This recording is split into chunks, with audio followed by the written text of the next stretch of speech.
ಬಾನು ಮುಸ್ತಾಕ್ ದಸರಾ ಉದ್ಘಾಟನೆಗೆ ಆಕ್ಷೇಪ ವಿಚಾರಕ್ಕೆ ಸಂಬಂಧಪಟ್ಟಂತೆ ಬಿಜೆಪಿ ನಾಯಕರ ವಿರುದ್ಧ ಸಿಎಂ ಸಿದ್ದರಾಮಯ್ಯ ವಾಗ್ದಾಳಿ ನಡೆಸಿದ್ದಾರೆ.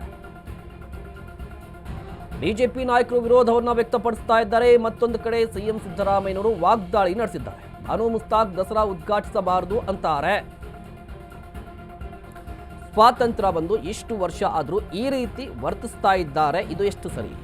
ಮಾಜಿ ಎಂಪಿಗೆ ಸಂವಿಧಾನ ಗೊತ್ತಿಲ್ಲ ಅಂದ್ರೆ ಇನ್ನೇನು ಹೇಳಬೇಕು? ಸಿಎಂ ಪ್ರಶ್ನೆಗೆ ಮೂರ್ಖ ಎನ್ನಬೇಕು ಅಂತ ಉತ್ತರಿಸಿದ ಜನ. ಪರೋಕ್ಷವಾಗಿ ಪ್ರತಾಪ್ ಸಿಂಹಗೆ ಮೂರ್ಖ ಅಂತ ಹೇಳಿದ್ರಂತೆ ಸಿಎಂ ಸಿದ್ದರಾಮಯ್ಯನವರು.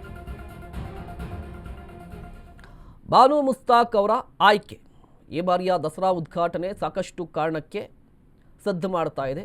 ಪ್ರಮುಖವಾಗಿ ದಸರಾ ಅಂತ ಹೇಳಿದ್ರೆ ಖುಷಿ ಸಂತೋಷ ಇರಬೇಕಿತ್ತು, ಬಟ್ ಈ ಬಾರಿ ವಿವಾದ ಸಾಕಷ್ಟು ಸದ್ದು ಮಾಡ್ತಾ ಇದೆ. ಬಾನು ಮುಸ್ತಾಕ್ ಅವರ ಆಯ್ಕೆಗೆ ಸಂಬಂಧಪಟ್ಟಂತೆ ಬಿಜೆಪಿ ನಾಯಕರು, ಮುಖ್ಯವಾಗಿ ಪ್ರತಾಪ್ ಸಿಂಹ ಅವರು ಕೂಡ ವಿರೋಧವನ್ನು ವ್ಯಕ್ತಪಡಿಸ್ತಾ ಇದ್ರು. ಈಗ ಸಿದ್ದರಾಮಯ್ಯನವರು ಕೌಂಟರ್ ಮಾಡಿದ್ದಾರೆ. ಇನ್ನು ಇದೇ ವಿಚಾರಕ್ಕೆ ಸಂಬಂಧಪಟ್ಟಂತೆ ಡಿಸಿಎಂ ಡಿ ಕೆ ಶಿವಕುಮಾರ್ ಅವರು ಕೂಡ ರಿಯಾಕ್ಟ್ ಮಾಡಿದ್ದಾರೆ. ಪ್ರತಾಪ್ ಸಿಂಹ IPL ವಜಾ ಹಿನ್ನೆಲೆಯಲ್ಲಿ ಟಾಂಗ್ ಕೊಟ್ಟಿದ್ದಾರೆ. ಬಿಜೆಪಿ ನಾಯಕರು ಸಂವಿಧಾನವನ್ನು ಸರಿಯಾಗಿ ಓದಿಕೊಳ್ಳಲಿ, ಏನೇನು ನಿಮ್ಮ ಹಕ್ಕಿದೆ ಅನ್ನೋದು ಅರ್ಥವಾಗುತ್ತೆ. ಭಾರತದಲ್ಲಿ ಪ್ರಜಾಪ್ರಭುತ್ವ ವ್ಯವಸ್ಥೆ ಇದೆ, ನಾವು ಸಂವಿಧಾನಬದ್ಧ ತೀರ್ಮಾನವನ್ನ ಮಾಡಿದ್ದೇವೆ.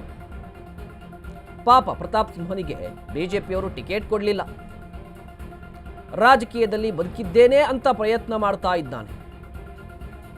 ಬೆಂಗಳೂರಲ್ಲಿ ಡಿಸಿಎಂ ಡಿ ಕೆ ಶಿವಕುಮಾರ್ ಅವರ ಹೇಳಿಕೆ ಇದು.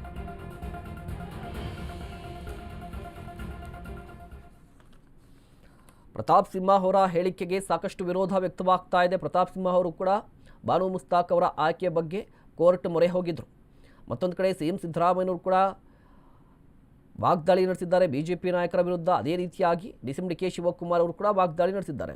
ಡಿಸಿಎಂ ಡಿ ಕೆ ಶಿವಕುಮಾರ್ ಅವರು ಆರಂಭದಿಂದಲೂ ಕೂಡ ಒಂದು ಮಾತು ಹೇಳ್ತಾ ಇದ್ದಾರೆ, ಪ್ರತಾಪ್ ಸಿಂಹಗೆ ಬಿಜೆಪಿಯವರು ಲೋಕಸಭಾ ಚುನಾವಣೆಯಲ್ಲಿ ಮೈಸೂರು ಕೊಡುವ ಟಿಕೆಟ್ ಕೊಡಲಿಲ್ಲ, ಹೀಗಾಗಿ ರಾಜಕೀಯವಾಗಿ ಬದುಕಿದ್ದೀನಿ ಅಂತ ತೋರಿಸ್ಕೊಳ್ಳಿಕ್ಕೆ ಈ ರೀತಿಯಾಗಿ ಮಾತಾಡ್ತಾ ಇದ್ದಾರೆ ಅಂತ ಹೇಳಿ ಕೌಂಟರ್ ಮಾಡಿದ್ದಾರೆ.